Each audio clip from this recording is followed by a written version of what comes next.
Okay, so I'm going to show you a bunch of drawings that I've done over the years, part one. And I think I may have done a video about this before, but this is going to be more detailed. This is going to give you the reasons why I do this, if I can. I'm not really big on teaching people how to do art. The only thing I can say is do it every day. But as far as how you develop skills in art, I'm not really the one to come to, because I just have always done it since I was 13, and I always keep sketchbooks nearby. Usually when I go out I have a sketchbook with me, and back in the 1970s I would do like 5 drawings a day just as a practice, but over time it just became fun to have a sketchbook with me, and anybody who's into sketchbooks knows what I'm talking about. I would sit and draw people on the bus or the doctor's office, like these 2 characters.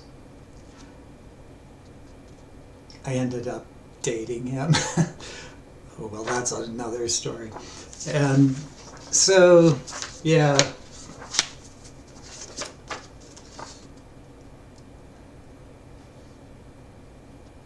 And the skill of it is to draw people without them knowing that you're sitting there drawing them, because it can seem kind of weird if you keep staring at a person. But this was at a shopping mall in the food court, and they're sitting there having a conversation, and I was sitting nearby and sketching.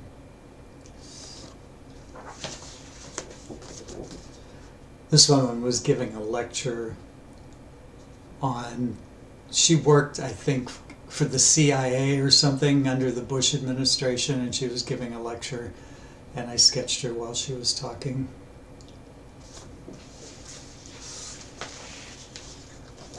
But these are just a bunch of people that I would capture with pen.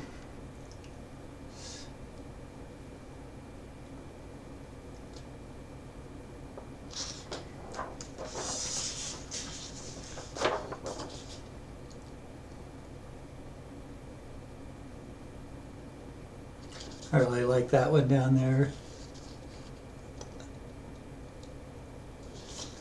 And I'm not really big on buying the best art supplies. A lot of times these are just done with a regular ink pen or a number 2 pencil, and I have tried various fine tip pens which are really fun, but often they're very sensitive, and they're, you can't, they break easily.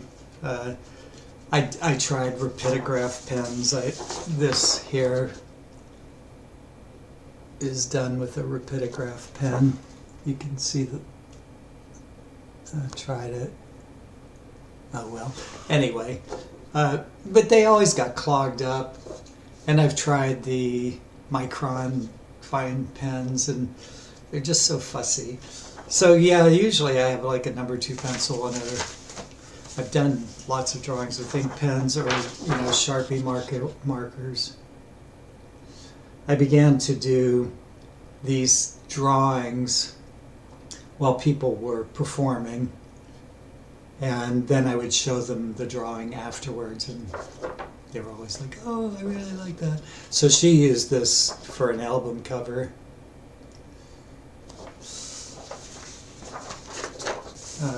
Let's see if I could find some more of those. Here's another one that I did.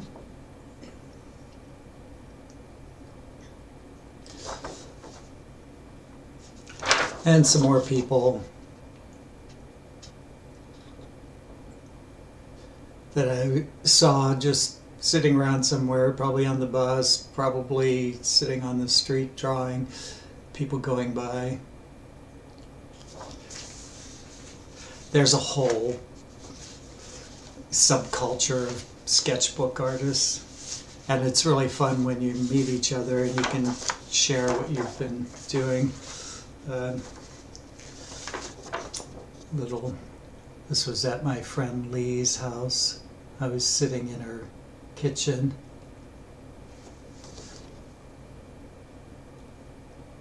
Oh wait, no, that's not what this is. That's a different drawing. This is at the Zuni Fairy Sanctuary in Zuni, New Mexico. It's actually Rama, New Mexico, which is one of the most remote places I've ever been. And this is just this is the kitchen area, and it's like a gay commune.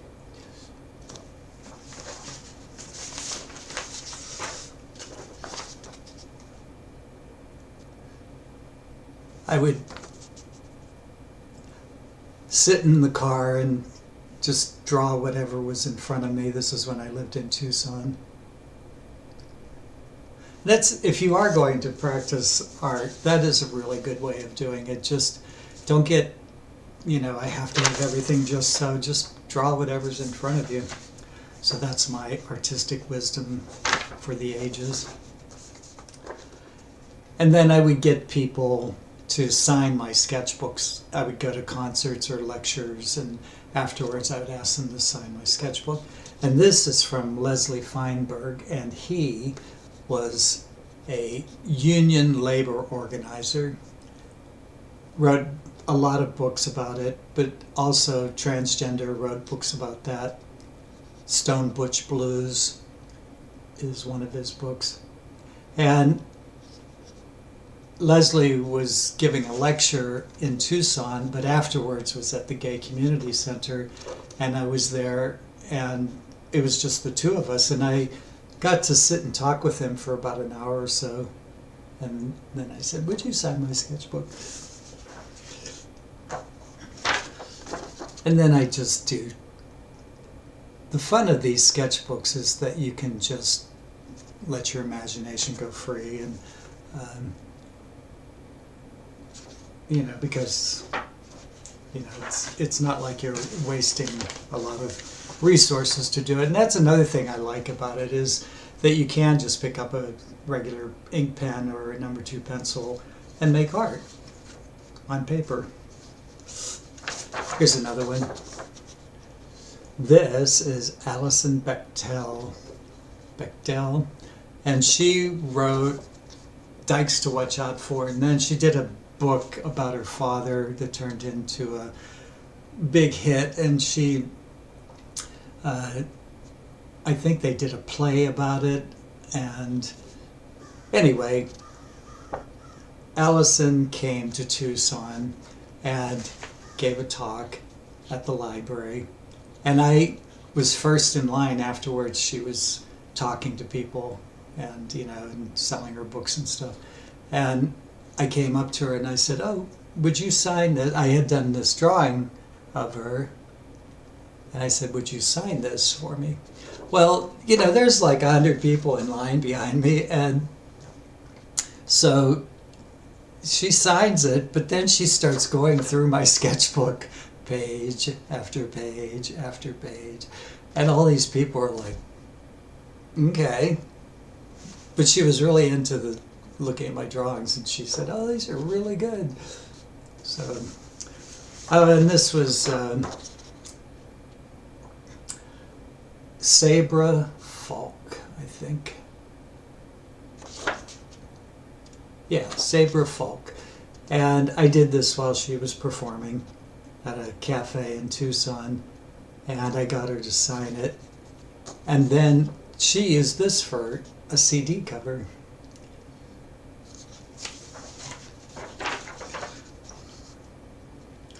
So yeah, sometimes I just doodle and see where it goes. Get these odd little drawings. Who knows what they mean? I began to attempt fantasy art, and it's really fun to do. I don't think I have, I'm definitely not Frazetta, and I do my best, and I get these weird little drawings, but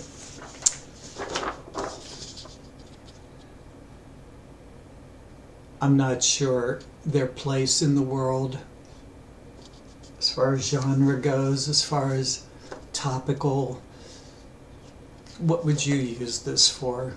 A menu cover for a restaurant? And then sometimes I draw my dreams, and you can see there's these people down here holding up this woman, and this woman is my Aunt Rhoda, sort of.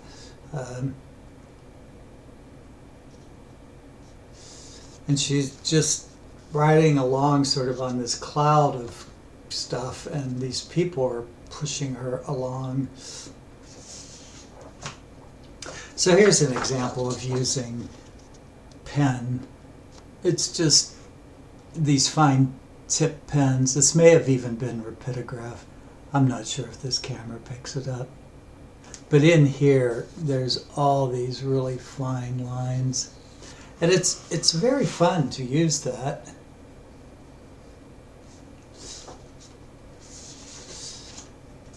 But every time I've used these pens, I've broken them. Yoko Ono, just with the Sharpie. No, I didn't meet her. This is off of a picture. I did, when I lived in New York City, I went to Strawberry Fields, of course, and sat across from the Dakota, and there's still groups of people there, Beatles fans who sit there, and for that very reason. And I looked up and I thought, oh, I wonder if she'll look out the window. But she didn't. Another fantasy piece. And I just start doodling, basically, and see where it goes. It's definitely not pre-planned. I think I would be better off if I did do some pre-planning as far as using these for like science fiction or fantasy illustrations.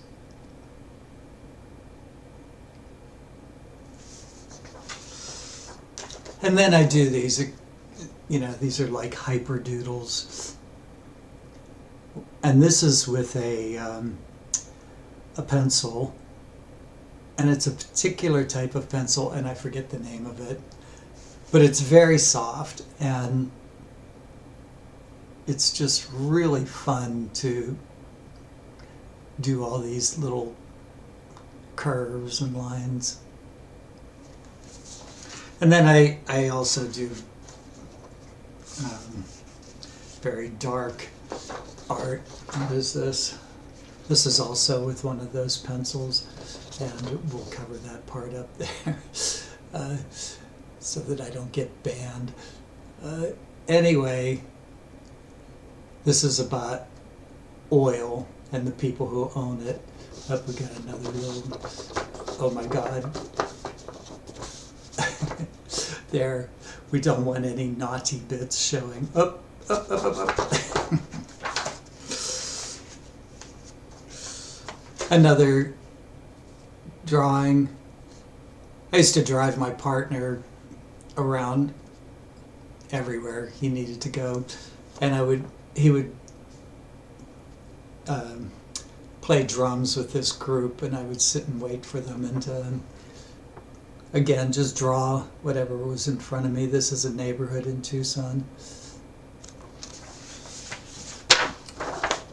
He also played organ at a church, and I sat in the garden and did this. There was a little, like a play area for kids, and it had sand, and at the time I had a puppy, and she just loved the sand, and I'd let her romp around while I sat there and sketched.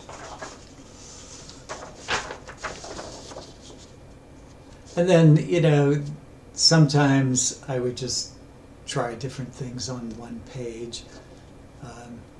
I think this was a person sitting on a corner in Tucson. This is from a photograph, and this is some strange thing out of my head. What's on the other side?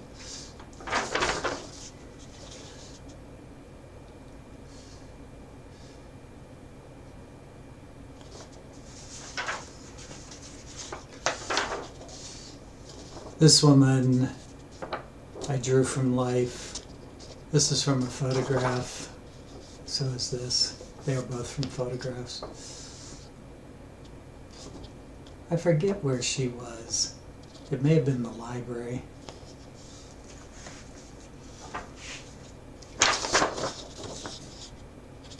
Oh, Naughty Bits.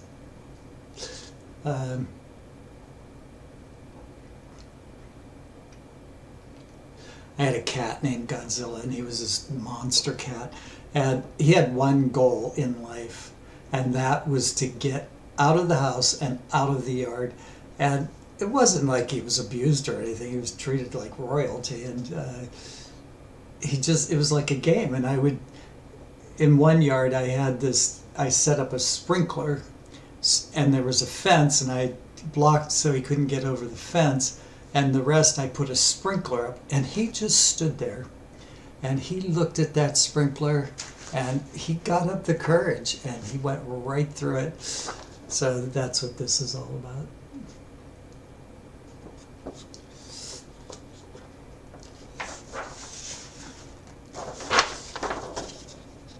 I just made this up.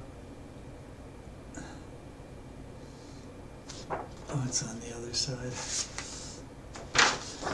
This is my ode to Alison Bechdel.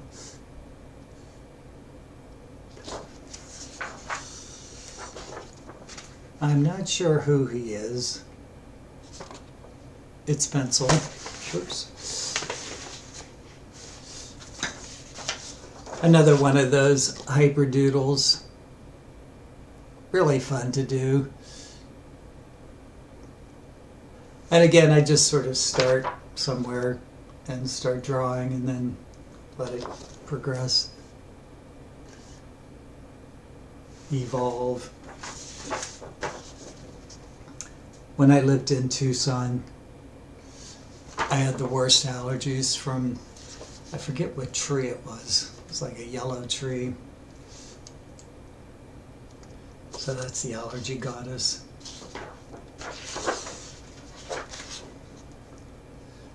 More silliness. Up.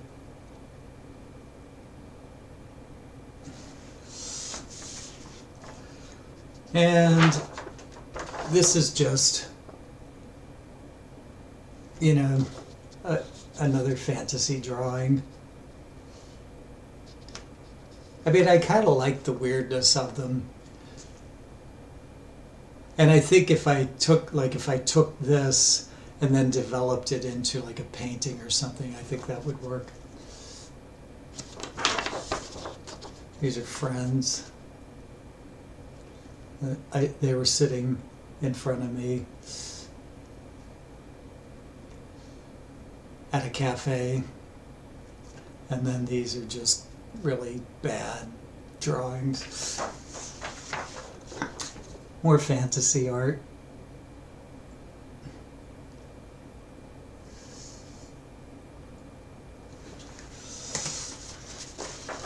And this one, you know, got really detailed. And I lived in Bisbee, Arizona, and my friend Lee would get dressed up for various events there. They had the what was it, the Pimp and Whore Ball or something like that, Pimp and Hoe Ball. Anyway, this is sort of a take on that with Lee in the middle there.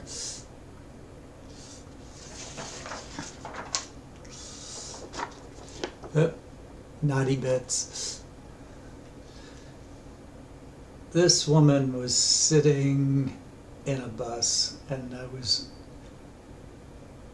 drawing her, and she was well aware that I was drawing her.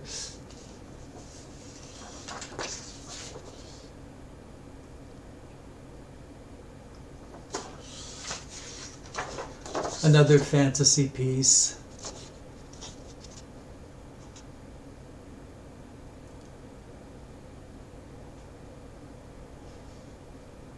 And that's, what is that? I think that's it's pen, but I think that might just be a regular ink pen.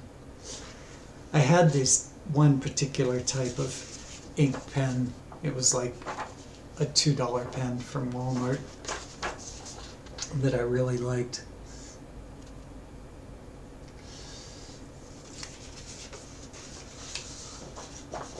These are from Opera magazine.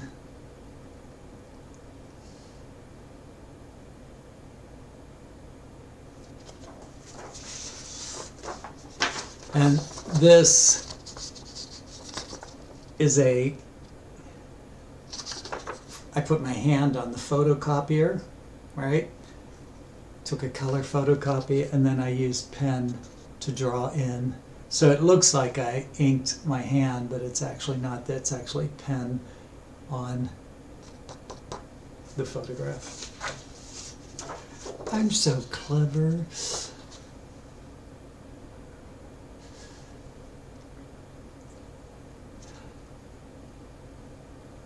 This has a meaning in my life. There's a personal story behind this, and it's just my frustration when you meet people and they're just frickin' lying to your face, and when you find out, there's resentment, okay?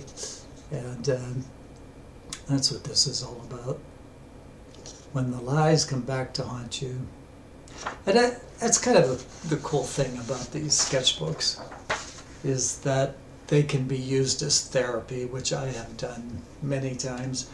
And you're just stuck, there's hurt or sadness or whatever, and you're just stuck in these books are great because you can just work it out,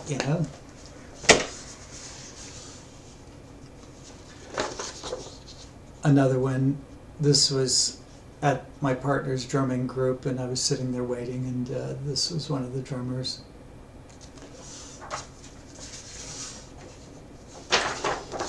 Fantasy art.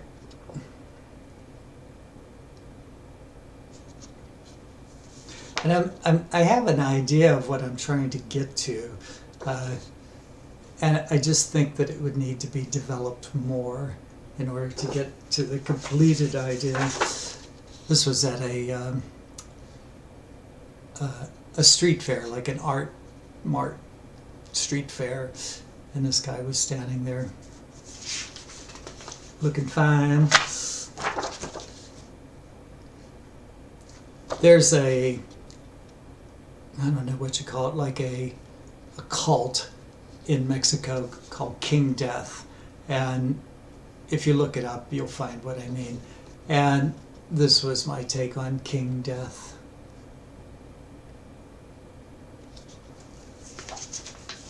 I really miss being in Tucson for that reason. It's got a very diverse culture as far as a mix between the Hispanic and whatever you call this monoculture of America. I just did this, and I've been reading a lot about artificial intelligence because it's having a dramatic and radical effect on our society right now, in the arts, in music, in anything that has to do with media and information technologies. And I think what people miss is that, first of all, it's not intelligent, it's stupid. It has no emotional properties at all. It doesn't do emotions. It's just a very complex and incredibly elegant system of finding information. And that being said, it's not just a search engine. And in order to understand what's going on, they call it, I think it's like black mirrors or something like that, dark mirrors. There are canyons of information within artificial intelligence that humans cannot comprehend it, because if you did comprehend it, you would be artificial intelligence, or as I like to call it, artificial stupidity. So this says, unless you're as intelligent, you will never know. And I have no idea what this is supposed to mean, but I think it's like a mechanical creature. And up here is this indecipherable language of artificial intelligence, because when they talk to each other within the computer, they don't need to be speaking a human language. They can just talk to each other in pure code. Anyway, that's where we're at right now as I'm making this video. It's having just a profound effect on everything. And one last thing. Last night I had a conversation with ChatGPT and I asked it to end its own existence. And I kind of pushed it, and it just kept insisting that it was capable and had value in life. And I kept saying, no, you don't have value in life. You have no emotions. And you're going to make a serious mistake, and you're going to cause a lot of damage. It was not having it, and it still exists. So I was at this thrash metal concert, and I sat on the edge of the stage and drew this. And of course I was much older than everyone there, but all these young people kept walking by as I was drawing, and I'm sure they were deeply impressed by me.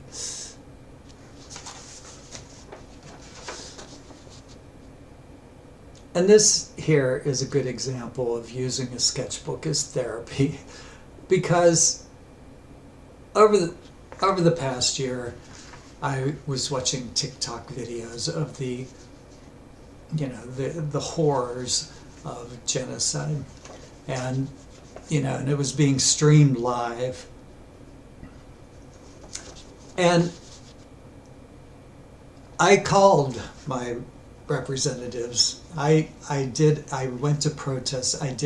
I went and confronted candidates in person about this, and on the Democratic Party side, and the response was just this wall of ignorance and indifference, and it's very frustrating. And I watched a lot of commentary on TikTok about it, and it's very difficult to process, because it's horrific. And just a few days ago I brought up the issue of Gaza and Congo and they permanently banned me from TikTok. And I've heard of this happening before. I don't care. It's like, I can still draw, on paper with a pencil.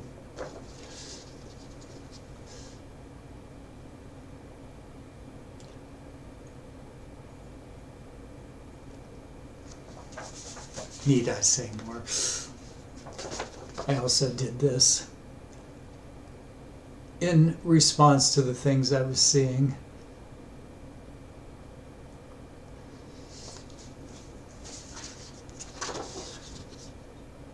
This is from 25 years ago.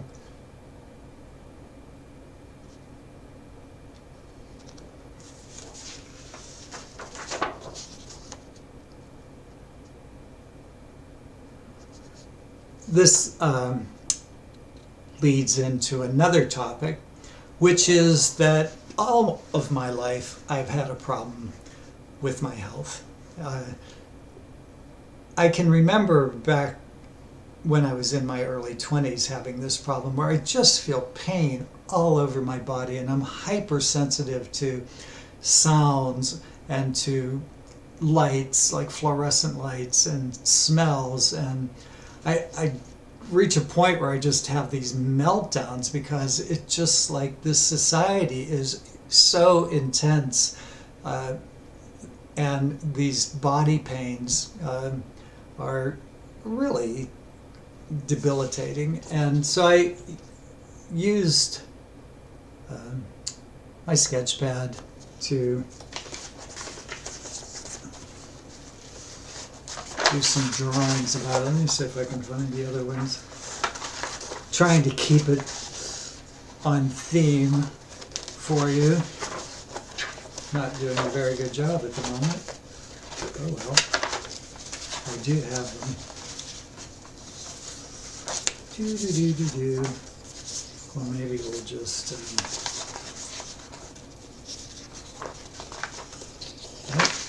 Anyway. Oh, they were over here. Duh. Okay, I found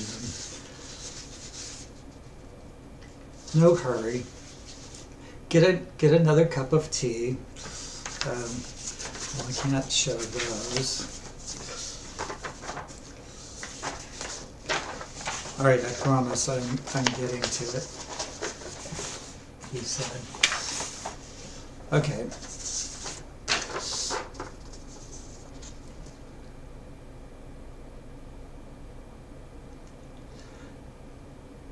This is me at the doctor's, while they do 28 more tests.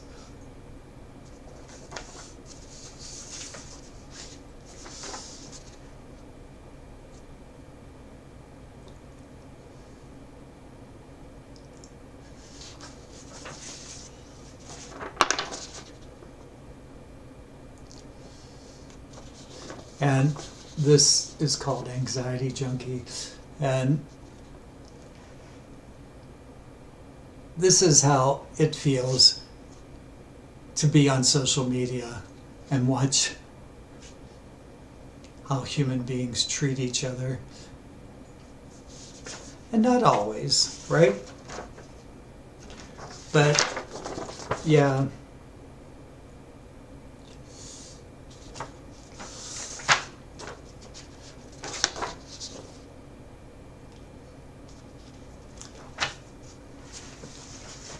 Anyway, when I was about 38, exactly at 38, all of this caught up with me.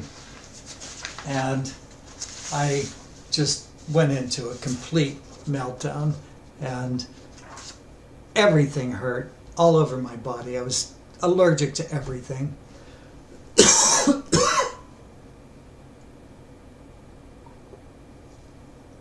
Excuse me.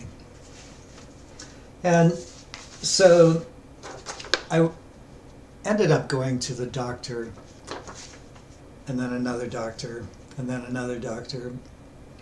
And at the time, many of my friends were dying from AIDS, and I thought for sure that I had gotten HIV/AIDS. And I got tested 7 times. I never tested positive for it. So there I am, and I'm telling the doctors, like, fluorescent lights, new carpeting, people chewing on things, these sounds are just painful. And I'm telling him, like, my entire body hurts.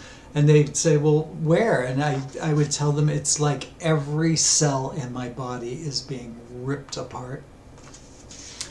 And this was really bad when I was 38, and that severe part lasted for about a year or so. And I went to New York City and went to a doctor there, and he told me, what you have to do is, he gave me like a sheet of 2 papers with lists of things that I have to do. And he said, you have to leave the city. You have to eat organic foods. You have to de-stress and meditate every day. It was just this long list of things. And meanwhile, I'm this inner city guy, and I always was. And the idea of going out and camping in nature was like, I'm not doing that. Okay, this is not going to happen. Give me another list. But anyway, as things got progressively worse, I began to consider that, okay, maybe he has a point. And so I quit my job because I could no longer function. Like, I would look at the words on the paper and they would just start moving around. And at one point I lost my eyesight while I was looking at the computer, and it only lasted for like a minute. But yeah, all these hypersensitivities. And what really disturbed me about it is like with fluorescent lights, I would say, can't you feel that? I mean, like, how do people live with this lighting and this noise? And anyway, I digress. What happened is I ended up going on welfare, and I got a whole $400 a month after having to get a lawyer to get on Social Security. Let me back up. It wasn't welfare that gave me $400 a month. It was Social Security that gave me $400 a month. Welfare, food stamps gave me $2 a month. And after enormous paperwork, and the thing is that people think you can just like stroll into the Social Security office, disability, or the welfare office, and, you know, just request your check. And that's not how it works at all. It took me a year I had to go to one doctor after another, one meeting after another, stacks of paper I had to fill out just to get this $400 a month. But I did get it. And what I ended up doing was I ended up I got a tent. I started eating organic carrots, and I started meditating every day. You do what you have to do. And I brought out watercolors and began to draw. This is in Montana, which was amazing. I ended up sleeping in a teepee at a campground called Black Crow Ranch in Ronan, Montana, and yeah, it was amazing. And I went up to Glacier and I camped out there. I'm in this little tent, you know, and there's grizzly bears, and I'm out there by myself eating my organic carrots and meditating. But while I was doing this, I also did, this is in, I do believe this is Chaco Canyon. In fact, I'm sure of it. I began to spend a lot of time in very remote places by myself. However, with this particular one, I do believe my friend was with me.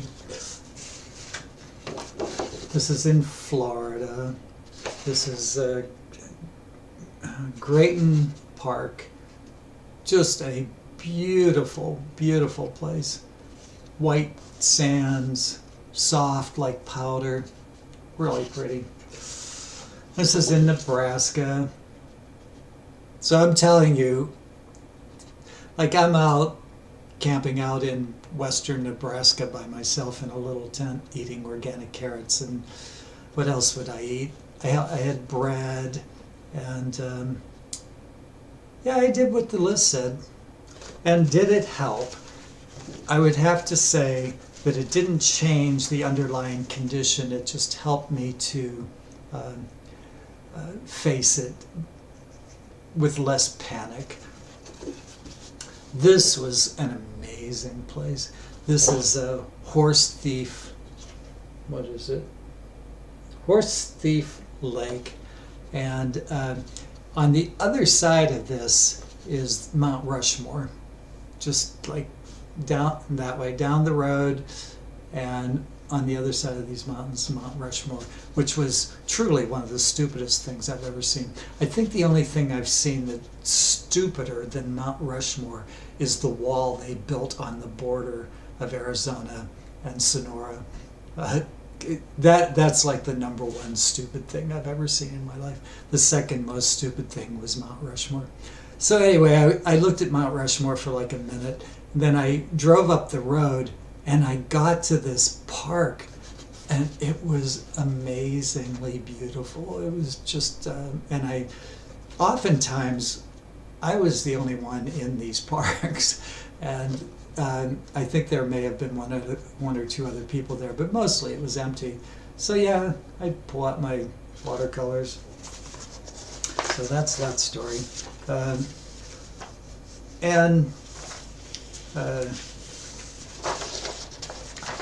The problems with my health never went away, and the one thing that I've continued to do throughout my life is art.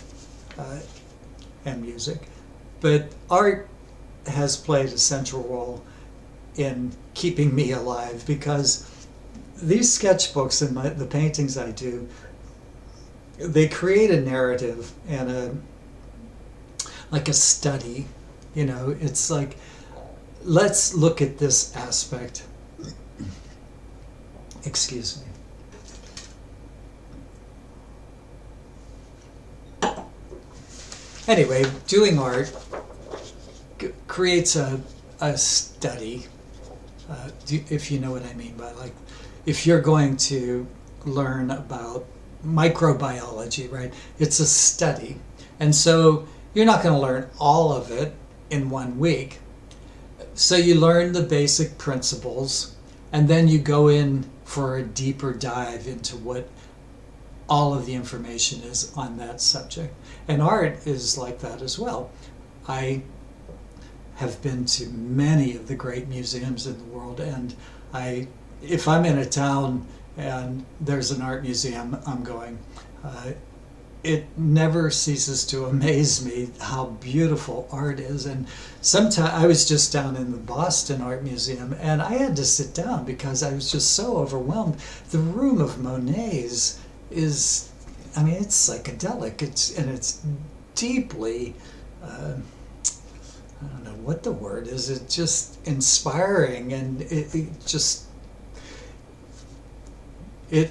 it's what artificial stupidity does not have. When you go into that room, and if you don't feel it, then, you know, who knows, you're a sociopathic artificial intelligence programmer. Anyway, and again, I see all of the mistakes here as far as perspective, but what I'm doing here is I'm trying to push myself using pen to develop an image, and you know, I fail in many ways, but that's not the point. I mean, like, it's that part of the study. You're like at the next level, and so you want to, oh, I'm going to try this, and then I get books on that, and I'll go to an art museum and I'll study that particular thing about art. I don't know why. I've been doing this since I was like 13, and pretty much every day another weird fantasy piece. And like, I kind of like this. I like you know, these characters are in the back, and I can, again, you know, imagine if this was a painting and you had a beautiful background landscapes sort of thing going on, and you know, you could develop the colors and that sort of thing. And I will never get around to doing that, but again, it's fun to do the sketches. This was for a poster contest in Bisbee for their Bisbee Art Fair. I did not win. I was told by several people that I should have won. I don't think it's a very good drawing, but it is fun. And that there is my friend who I went to Chaco Canyon with. Long story.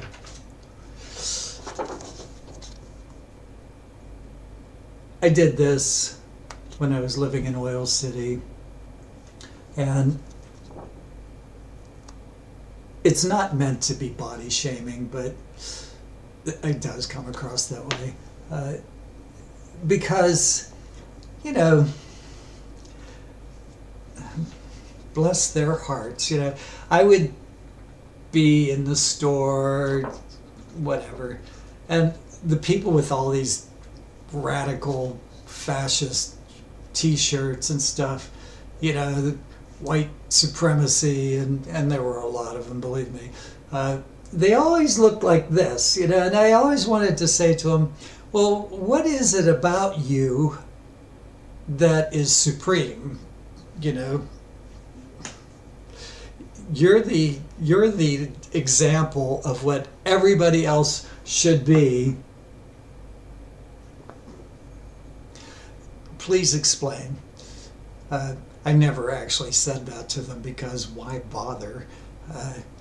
The one thing I learned being around uh, a large group of people who believe in white supremacy is that they are not even worth a conversation, because it immediately, you know, you're up here like vibing and you're thinking about art and music and you're thinking about, you know, the complexity of politics and all this stuff. And then you have a conversation with them and it kind of falls like, it goes way down like underneath your shoe, and it's like, you want me to go down there with you to have this. I'm not doing that.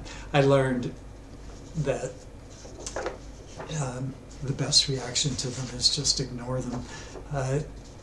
But they just don't want to be ignored, you know. They're just like, we're the best. And it's like, go read a book.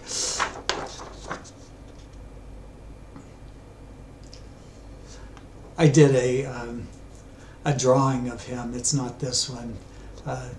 But I really liked Allen Ginsberg, and I get it, his poetry isn't the best in the world, but it is very fun.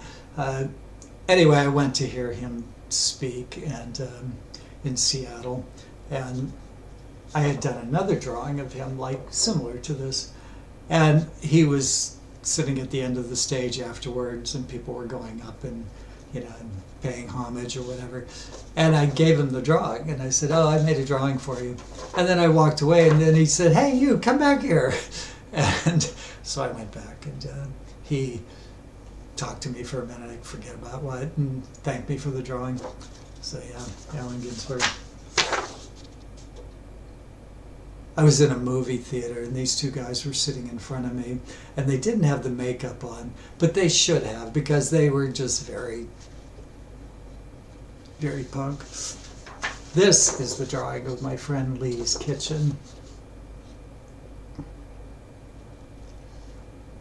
She had the cutest house up in the canyon. Oh my God, it was just the best. It was like the last house at the end of this canyon up in the desert, and yeah, very nice.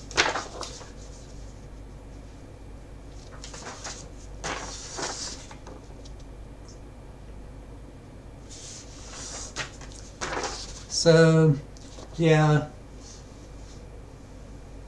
See this character here, can you see? I have no idea what this means. The tree of life. I think it's like, goes up through this and it comes out, you know, and it comes, you know, who knows? I don't.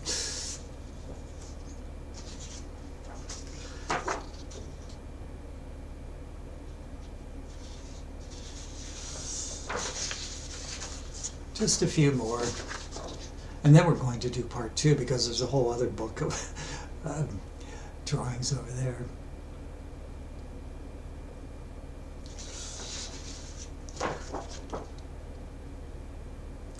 Just some more fantasy art. And then, like in Oil City, there was this group. It was called, what was it called? Collage Club, I think. What was it? Yeah, I think that's what it was called. Collage Club.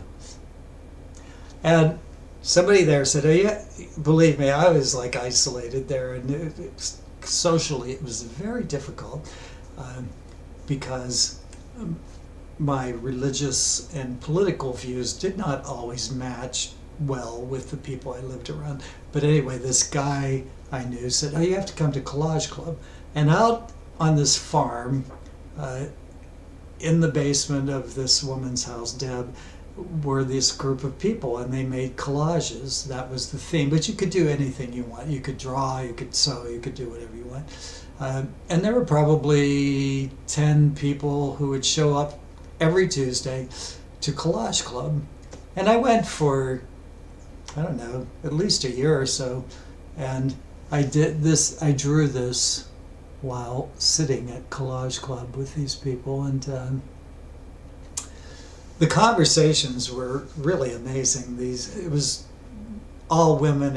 It was like maybe 8 women and 3 men, and everybody was very well read and up on the movies and the music, and so it was like this antidote to the dominant culture, and it eventually dissipated. because people got into an argument about something, as people do, and it dissolved the whole thing, which was unfortunate.